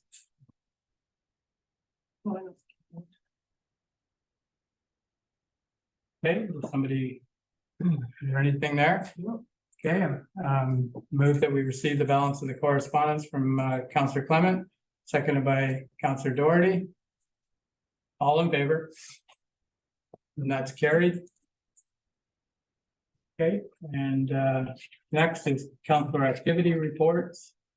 I don't know if you have anything from the county there, Art? Is that on this one, or that's only on the first? The mayor was busy last month. Yeah. So, yeah, 2020. go ahead. Through you, Mayor Martin, County Council update is Yeah. first. Yeah, did you have anything? I'm not gonna bring this up now, bring it up later. Okay. All right then, so there is no report from county council. Oh, sorry, Oh. no, I thought, Oh. no, I thought we were just doing this. No, county Sorry. council report. Yeah. The last county council meeting was pretty short. Only one thing discussed was the watershed plan, in terms of the funding, how they're gonna fund the watershed plan moving forward. And well, I guess what was decided was we're gonna wait till spring, right? Right. Yeah. And have another look at it then, so that's about it. Sorry, that's not that specific. Well, that's about it for our area. There wasn't a lot that last time, and they did introduce Tracy Bertrand as their communications person, so Forgot, yes. she's now a part of the county, so. Okay. So. I'll just get a receive at the end for the reports, Bob, is that okay? That's fine. Yeah. So the next item here is Councillor Flagler, Ontario East Municipal Conference, you attended. Did you have anything for that, or any report or anything like that, or? No? Through you, Mayor Martin, there were a couple of I guess businesses. There was an insurance company that would come in and do a presentation. And it was mostly for the water backup from the sewer line into the property. Whereas most people in town don't have that coverage. It is quite expensive to get that added onto your insurance because it's an extra cost. Unfortunately, I didn't ask her the cost of it, but if council would like to have more information on that, she certainly could be contacted. Yeah. There was another company also, and it was regarding volunteers. And there was, apparently it's posted on your website, which I thought could benefit our town, just because of our volunteers. And they could go sign themselves up as a volunteer. And then if something happened in town where we needed the volunteers, it would be posted on that website and they could, you know, contact whoever and go and volunteer, which I thought was another good thing for Havelock. So if council would like those, I can contact both those companies and have them come and do a report if they would like. Yeah, I think it's something, the volunteer bank idea Yeah, is happening in other communities, and it's something that I think it was suggested to me at another meeting within the township that we need to start looking at things like that. That's right. Because of the struggle to get volunteers. Maybe some people that are here don't realize that, you know, as much as we keep saying it, they just don't realize that they could put their name into a bank and we might be able to question if they were interested on taking part. I see one starting up the youth committee. That might be something that people are interested in and didn't know that they could take part. But yeah, all in all, it was a good conference and to yeah. further your comments, Mayor, we really do need to recognize the volunteers that we do have already in this community. There were many with the Fire and Ice, Celebrate Havelock, the Canada Day celebrations.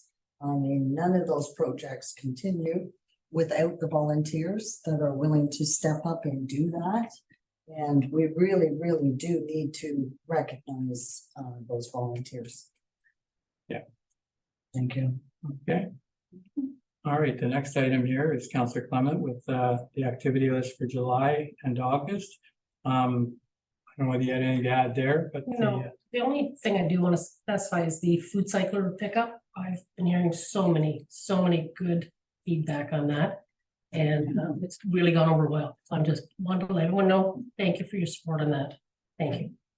all right, so we have minutes there from the library board meeting May 18th.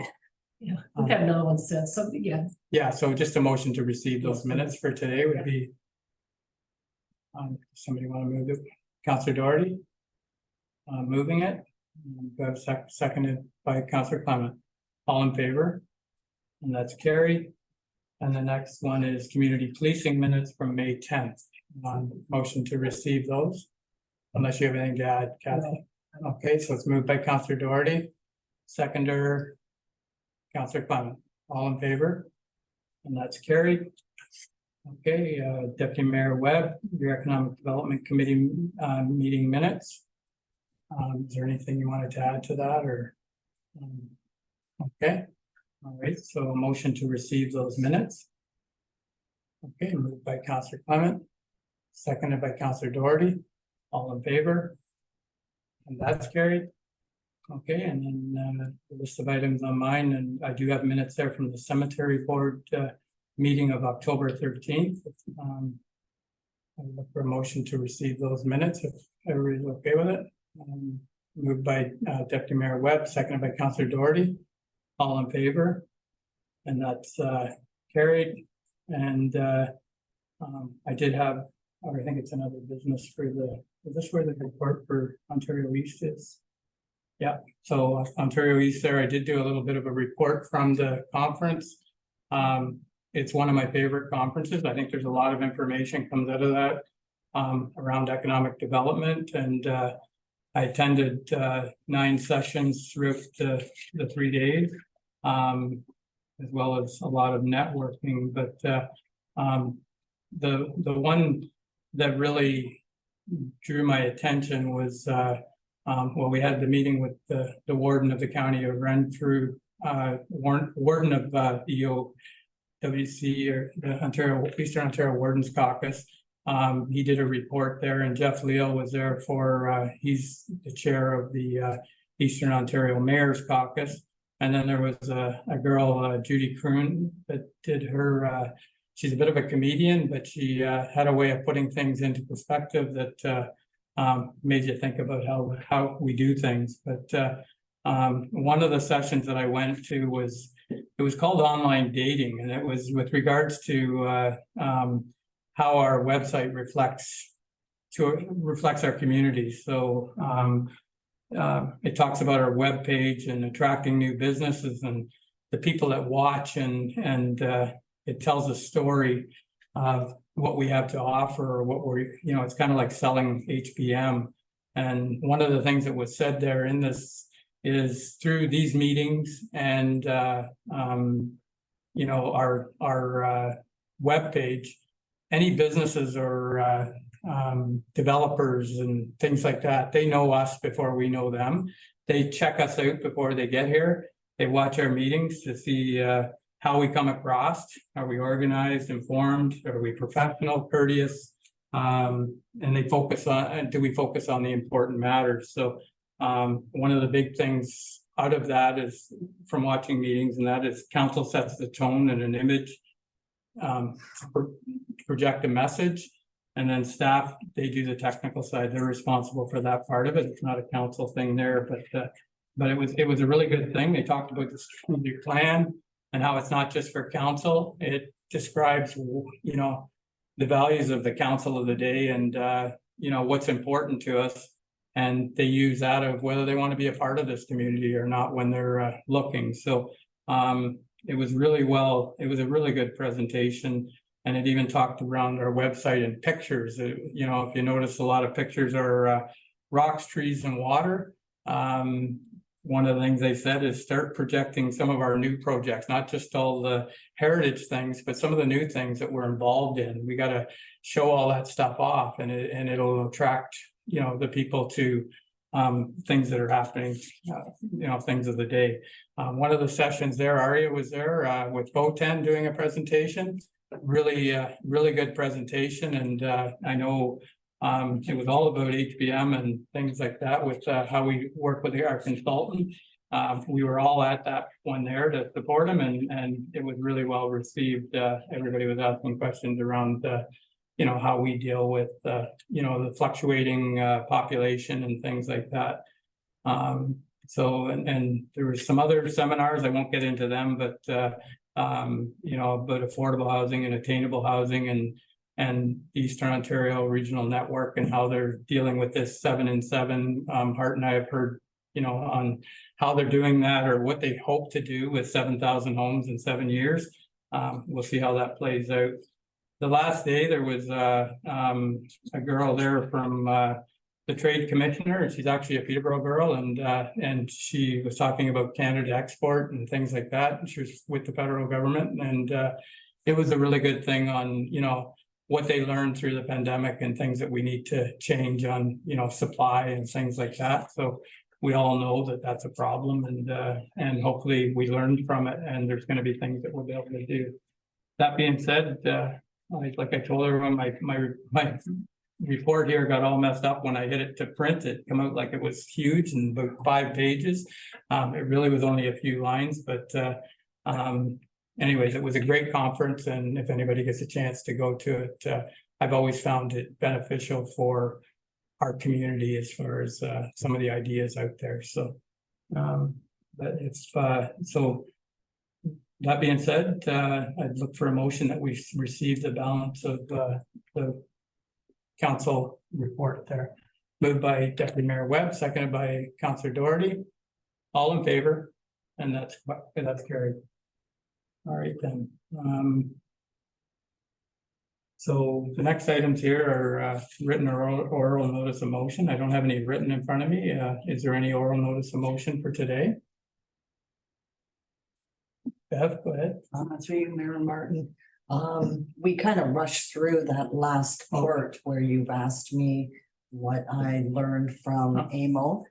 And so was there a motion on the floor? Am I inviting those two companies here for a presentation? The Ontario East Conference, Yeah. sorry. Did you want some more information on what Bev was talking about there as far as? One was about the volunteers Yeah. being on our base, which I thought was really awesome. And the other one was insurance that helps cover for what happens to the backup of the sewer, because as everyone knows, if it's township, town takes care of their own, but they do not do anything up to the house and in the house. So that insurance would cover those types of things, which they have worked with people that don't have the ability to, I don't want to say pay, but to get those services, and they do work with them and help them out. From my understanding of that, I'm sure there's a cost to get them to come here or do a Zoom. But it's not on township. It was totally on them. They're totally private. They do their own, they'll go door to door, they'll get their own businesses or people to sign up for this program. Yeah, I think any information is. I think yes. Maybe you could follow up and see Sure. what kind of cost. Kind is of involved. cost, that'd be good. And the second one, and I like the volunteer thing, I think that's amazing. That one should be part of our website when we're updating it, is it not, to have something built in there? Or how did they explain it to you, Beth? The way it was explained to me is that I don't know if they put the section in there, but it is for volunteers. That's the way I took it. And it's just a section for them, and then they can be rerouted to what volunteered, like maybe they need community care volunteers, or maybe they need, other volunteers somewhere else, or there's a major disaster somewhere, so now we need volunteers for that. So that is all posted on the website. So, Bob, you might know this answer. In Peterborough, King and whatever, there is an agency there, and they look for volunteers. And the same thing, I think that Bev's talking about, they will sort of suit you to where you need to go. Do you know about it? I'm sorry, through you, Mayor Martin, I'm not familiar with that. We Okay. can certainly investigate it. Yeah, anyways, I mean, I'm all about volunteering, everybody, so we all know that. But I really like if you get the cost on the insurance one, that I think would help our constituents a lot. I think that'd be a good idea. See what it costs for them to come or do a Zoom call, and how do we pass it along to the private sector? Through you, Mayor Martin, why is cost a problem here?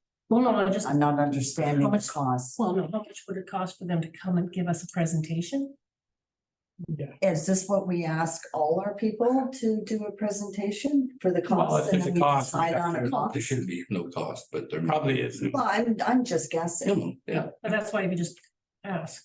Yeah, just see if there's a cost. I doubt if there is, because it's an insurance company that's probably Right. gonna tell us how we could do it. So just check into it to make sure, that's all. Yeah, well, that's, yeah, and then just how do we get it out to the private sector? That's, I mean, The volunteer pool is something that we need to talk about, because we might even be able, like, maybe we could get them to explain how they did it, like sometimes. Because it might be something we do in-house as far as creating a volunteer bank. But it'd be interesting, I'd like to hear more on that, because I didn't hear that seminar, so that would be really good to hear about that, on how they did it. Sometimes that's what they do, is they basically talk of, how they did it and how you can do it, so that would be good. So moving forward, I'm to contact. Yeah, if these you could people contact them find out and the you will be cost. involved in coming to, Okay, so, okay? Yeah. All right, then, so, notice of motion, is there any oral notice of motion for today? Seeing none, other business, I don't have anything listed on other business. So we'll move into bylaws. And we only have one bylaw here, and it's a bylaw to require mandatory consultation for Planning Act applications. So somebody that's moved by Deputy Mayor Webb, seconder. Councillor Flagler, questions? All in favor? And that's carried. Okay, so we do have one item under closed session, so I'll look for a motion that we move into closed session under. Here, section. I like it. 239 2B. 239 to the. Closed session under 239 of the Municipal Act. Motion to go into close. Moved by Deputy Mayor Webb, seconded by Councillor Doherty. All in favor, and that's carried. Okay, get quick at that now. Okay, so I'm looking for a confirming bylaw for today's meeting.